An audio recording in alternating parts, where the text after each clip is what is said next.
This is my second time recording this. Hopefully it goes through. And now I'm going to try to get to the point because this thing acts crazy. This video is about my labor and delivery and my journey through the NICU. This may be two videos because I spent 37 days in the NICU, and 2 weeks in the hospital. So let's talk about my labor and delivery story. My labor and delivery story started May 27th. My husband and I got into, and I'm gonna keep this raw for you because we sugarcoat things way too often, and we shouldn't. My husband and I had gotten into it because I wanted my toes done, and that happened like earlier in the week, and I usually don't let things bother me, or I usually didn't let things bother me throughout the pregnancy. So thus far, but I had carried and held with the fact that he wouldn't get my toes done. I just wanted my feet massaged. My calf muscles were swelling. They were tightening up. Everything started hurting. I was just in pain. I just wanted my feet and stuff massaged because they were really hurting and they were starting to swell. And I just needed them to massaged. I wanted my toes to be, my toenails had grown beyond the point that it shouldn't have grown. But anyways, I held on to that and I shouldn't have. So I'm saying that to say this. Don't let anybody stress you out to the point where it's going to put you in the hospital.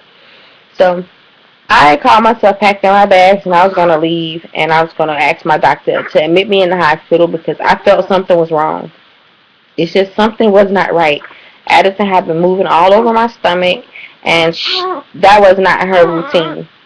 She's a lazy baby. She was a lazy baby in my tummy, and she was bouncing from one side to the other. So I thought she was distressed. She was in distress. So and plus I had left the house, went to my cousin's house, and I started seeing spots. And I called the doctor. He told me I need to go to labor and delivery. Um, I told my husband, I said, for what it's worth, I'm just letting you know I'm on my way to the hospital, and I don't need you to take me. And he jumped up and he started trying to get things ready so I can go to the hospital. Anyways, it took me about an hour to get ready. He ended up taking me to the hospital. They told my blood pressure was a little high, and they wanted to check my urine to see if I had protein in my urine. And after a couple hours or so, came back, I had urine in my urine, blood in my urine, and they wanted to do a 24 hours, so they admitted me. Um, Not only was I had urine in my blood in my urine, protein in my urine, I had my blood pressure went up, elevated whenever we talked about Addison.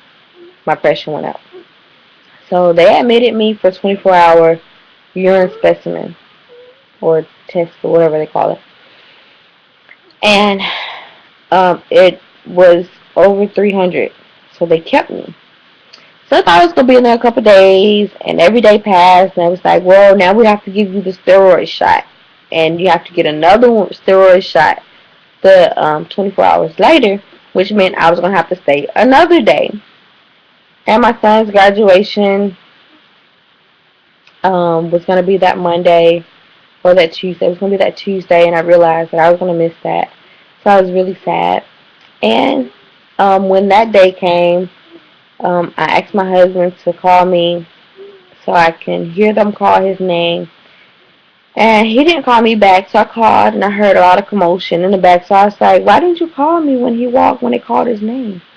Well, they recorded it for you. And I was like, I don't want to see a recording. I wanted to hear his name being called. Anyway, I missed that, and I missed his first tooth coming out a couple of days later. So we're coming up on a week, and I'm thinking, wow, what's really going on? Like, I really didn't understand what was going on because they didn't tell me.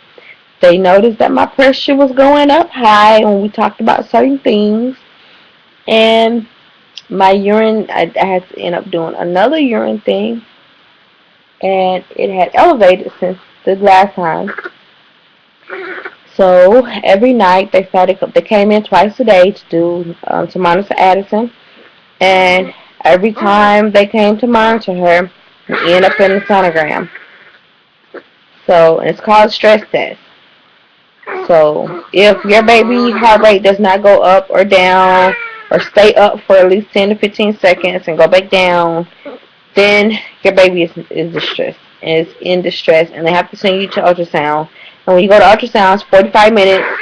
They monitor. They keep the thing on her heart for 45 minutes to see if her heart rate,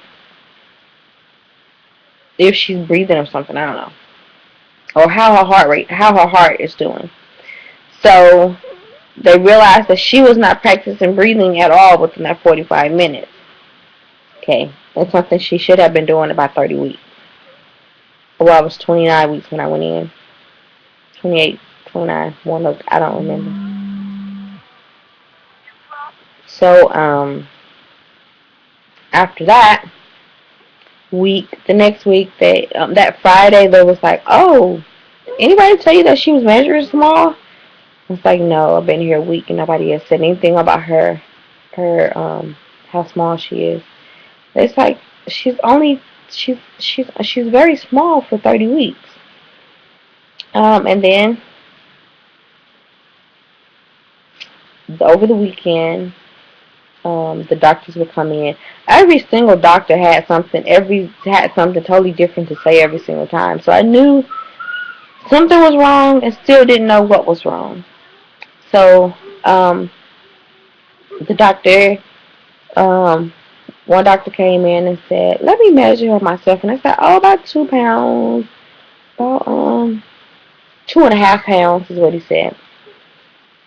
And then I had my next sonogram on that Tuesday following, you know, that Friday sonogram. So they're gonna start doing 2 sonograms a week on me, unless every day. Okay, like I said, twice a day they came in and checked, and if something happened, they sent you the sonogram. So I was having so many sonograms that I can't even really tell you how many I've had since I've been there because Addison wasn't doing right. So I was scared. I was depressed. My husband would come. He would come, and we argued the whole time. My pressure would go up. So the nurses started noticing it. So they really wanted him to stop coming, but I was like, he'll hate me, and he'll think I didn't want any problems. Which I really don't care about him hating me, okay? Um, I tried to stay focused because I didn't want Addison to come early. And they told me that I wasn't gonna leave the hospital until I was 30, until she was born, and they was gonna take her at 37 weeks. Anyways, she wasn't gonna go past 37 weeks. So after after after we realized she was small, I started having everybody. I would call people. Well, they would call me, and I would tell them. Everybody started praying. My whole family was praying. So I went into my Tuesday sonogram, and they was like, "Let's check her again." The fluid and where she was disappearing. We don't know where. I wasn't leaking. My water hadn't broke. They test to see if my water had broke. No water, nothing. But from that Friday to that Tuesday, it went from 8 to 2. Okay. Don't know where it went still. But they said we have to take her. She wasn't growing, and her fluid level was dangerous. They had already told me 8 was good, but 7.9 was bad. She went to 2 over the weekend. So it's like, looks like you're finna have a baby. I said, you sure finna have a baby today? So I had actually just talked to my aunt, who is a prayer warrior. She prayed, she prayed, she prayed, she prayed, she prayed. She really prayed. And I was calm because she was like, well, read Amos 9 and 13. I think it was 9 and 13. And she said, read, no, just say all is well. all is well and peace be still. So, and she said, I shall live and not die.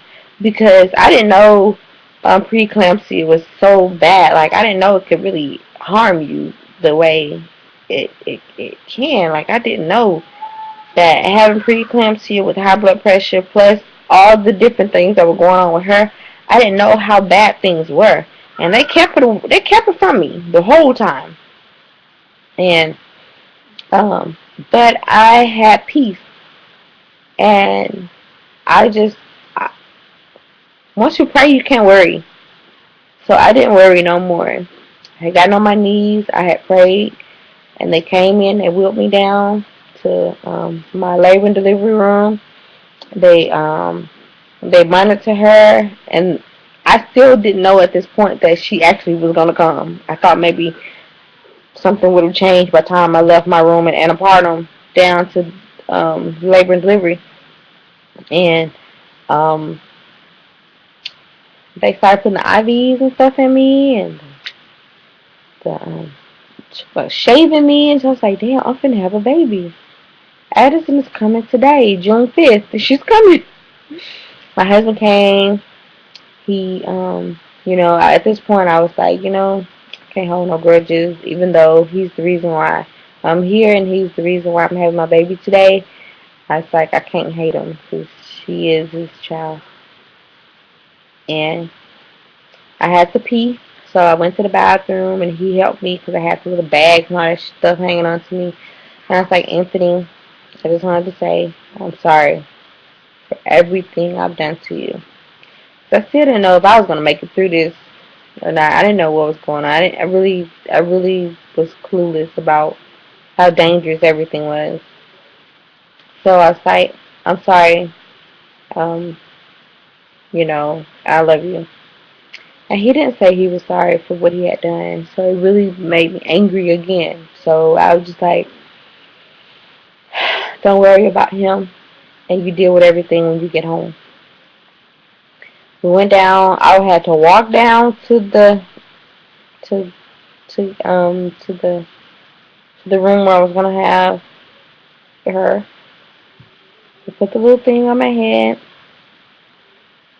and I sat down. They discussed. Um, I really just wanted the spinal tap, but she said that I had to do the epidural and the spinal tap. They explained to me that the medicine was going to be itchy. I mean, the medicine will make me itchy. So they medicated me pretty well. They gave me something that made me woozy. I don't know what it was. And then it made me itch. And then it gave me something for the itch. And then it didn't work. And the stuff they gave me to stop the itching made me itch more. So everything was like, I was so uncomfortable. And then it's like, you're going to start smelling something. And I smelled my flesh. And then he asked me, what type of music do you like? I said, gospel music. He turned on the gospel music. I don't know if I heard a song yet. And my husband, he was sitting down beside me, and he started caressing my arm, and he started telling me everything's gonna be okay. And it's like, at that moment, I felt like he loved me, and I was like, wow, he's acting all nice and stuff. I was out of it for real. Like I wasn't out of it. I was just, I was feeling a little woozy for real. Like I was like, like carefree. But anyways, and when they like, oh, everything's so good. And I was like, here she comes. You're gonna feel something really heavy on your chest. Like it's gonna feel like an elephant that's sitting on your chest. And all of a sudden, I couldn't breathe. Mommy, sorry, I'm talking about you. I'm talking about you too much. I couldn't breathe. This thing is gonna cut off. So I'm going to stop it. But when I come back, we're gonna talk about me not being able to breathe.